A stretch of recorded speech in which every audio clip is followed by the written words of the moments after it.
Merci. La parole est à notre collègue Emmanuel Capus, dans le groupe Les Indépendants.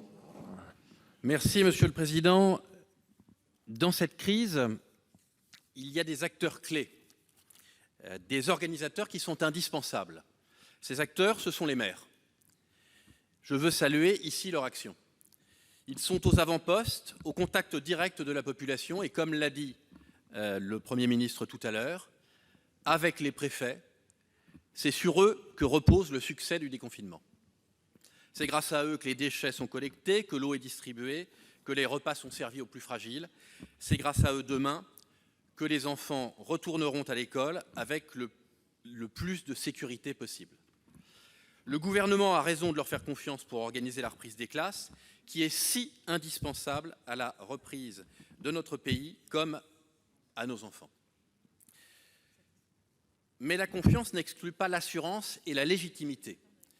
Et les maires, en première ligne, ont besoin d'être rassurés. Ils ont besoin d'être rassurés vis-à-vis de leurs responsabilités civiles et pénales, bien sûr, et ça sera là l'un de nos sujets de cet après-midi, peut-être de ce soir plus tôt.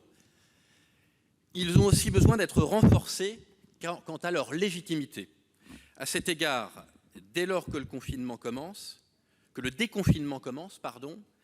pouvez-vous rassurer les maires sur la date prévisible d'installation des conseils municipaux qui ont été élus au premier tour? J'ai entendu, Monsieur le Premier ministre, que vous avez anticipé fort justement sur l'avis du conseil scientifique qui devait être rendu le 23 mai. Maintenant, ma question est encore plus simple, encore plus précise. Du coup, quand peut-on attendre l'avis du conseil scientifique? Et ensuite, combien de temps devrait-il être envisagé entre l'avis du conseil scientifique et l'installation des conseils? Très concrètement, peut-on installer les conseils dans la quinzaine, en tout état de cause, avant la fin du mois de mai? Merci beaucoup. Pour vous répondre, la parole est à Monsieur le Premier ministre. Monsieur le Président, Mesdames et Messieurs les sénateurs, Monsieur le sénateur, le plus tôt sera le mieux. Je ne peux pas vous le dire autrement. Le plus tôt sera le mieux. L'installation des conseils municipaux qui ont été complètement élus au premier tour est non pas un impératif, mais a une utilité évidente, je l'ai dit, démocratique, économique. Il faut donc que cela soit fait aussi vite que possible. Il a été jugé collectivement que pendant la période de confinement, ce n'était pas possible, ça n'était pas approprié. Bon, certains d'ailleurs auraient aimé pouvoir le faire, mais c'est la décision qui a été collectivement prise.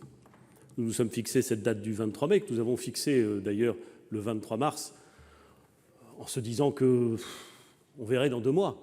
Hein, c'était pas, il n'y avait pas un fétichisme du 23 mai. On s'est dit dans 2 mois. Bon, heureusement, le Parlement a écrit au plus tard. Il me semble que dès lors que nous avons pris la décision de procéder au déconfinement à partir du 11, si nous saisissons le Conseil scientifique, s'il peut rendre un avis rapide, le rapport que j'aurai à remettre au Parlement sera relativement simple à écrire et nous pourrons donc, je l'espère, le plus vite possible, installer ces conseils municipaux. La vérité, tout le monde en est parfaitement conscient ici, c'est que ce n'est pas tellement l'installation des conseils municipaux élus au premier tour qui est difficile. C'est les conséquences de l'installation des conseils élus au premier tour sur les EPCI, sur les intercommunalités, et la coexistence au sein des EPCI de conseils municipaux et donc de représentants des communes élus au premier tour, et le maintien dans certains EPCI de conseillers communautaires qui n'ont pas été définitivement élus au premier tour et qui donc ont une légitimité qui n'est pas contestable, puisque la loi a prévu une prorogation de leur mandat, enfin, qui sont dans une situation différente. Encore plus lorsqu'ils ont été battus, ou plus exactement les listes sur lesquelles ils figuraient ont été battus au premier tour. Évidemment, c'est une difficulté. Nous allons trouver les moyens pour faire en sorte que cette difficulté soit surmontée. Mais je le redis clairement, mon objectif, c'est de faire en sorte, l'objectif du gouvernement, et je crois notre objectif commun, c'est de faire en sorte que les conseils municipaux élus au premier tour soient le plus rapidement installés. Et j'ai bon espoir qu'on puisse le faire d'ici rapidement. Non, mais au cours du mois de mai, bien entendu, et je l'espère avant la fin du mois de mai, très avant la fin du mois de mai. Bien, nous sommes le 4, donc il nous reste... Monsieur Capus, il vous reste quelques... Juste merci pour cette réponse qui est, je pense, suffisamment précise. Merci.